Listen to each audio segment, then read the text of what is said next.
BJPയുടെയും RSSൻ്റെയും അല്ലെങ്കിൽ അങ്ങ് മാറ്റിവെച്ച ഹിന്ദുത്വ രാഷ്ട്രീയത്തിൻ്റെ ഒരു പരിപാടിയാണ്. അതായത് ഇങ്ങനെയുള്ള വിഷയങ്ങളെ മുന്നിലേക്ക് ഇട്ട് കൊടുക്കുക. അതായത് അബ്സേർഡായിട്ടുള്ള ആദ്യ കേൾവിയിൽ വളരെ അബ്സേർഡായിട്ട് തോന്നുന്ന, നമുക്ക് ഇങ്ങനെയുള്ള ലോജിക് കൊണ്ടൊക്കെ വളരെ എളുപ്പത്തിൽ എതിർക്കാൻ പറ്റുന്ന, കോടതിയിലേക്ക് ചെന്നാൽ കോടതിക്കും തട്ടിക്കളയാൻ പറ്റുന്ന, ആളുകൾക്ക് ചിരിക്കാൻ പറ്റുന്ന, വിവരക്കേട് എന്ന് പ്രാഥമികമായ കേൾവിയിൽ തോന്നുന്ന ചില വിഷയങ്ങളെ അന്തരീക്ഷത്തിലേക്ക് ഇടുക. മതപരമായിട്ടുള്ള വിശ്വാസപരമായിട്ടുള്ള സംഗതികളെ ചർച്ചയാക്കുക. അത് കേരളം പോലൊരു സ്ഥലത്ത് കൂടെ ചർച്ചയാക്കി കൊണ്ടുവരിക.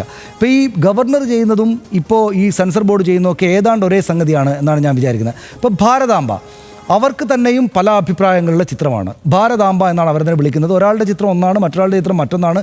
BJP കേരള ഘടകം സമരം ചെയ്യുമ്പോഴേക്കും ഒരു പടം വെക്കും, ഗവർണർ വീട്ടിൽ അദ്ദേഹം മറ്റൊന്ന് വെക്കും. ഇതെന്തിനാണ്? ഇത് എപ്സൈഡ് ആണല്ലോ ഇതുവരെ ചെയ്യുന്നതെന്ന് ചെറിയ കുട്ടികൾക്കടക്കം തോന്നും. പക്ഷേ ആ വിഷയത്തെ എടുത്ത് മുന്നിലേക്ക് ഇട്ട് കൊടുക്കുക, കേരളത്തെ ചർച്ച ചെയ്യാൻ വിടുക. ഇപ്പോൾ ജാനകി എന്ന് പറഞ്ഞിട്ട് എത്രയോ സിനിമകൾ വന്നു, പക്ഷേ ഇപ്പോൾ സിനിമ പോലൊരു പ്രധാനപ്പെട്ട ഫീൽഡിലേക്ക് ഇങ്ങനൊരു വിഷയത്തെ അങ്ങോട്ടേക്ക് ഇട്ടുകൊടുക്കുക.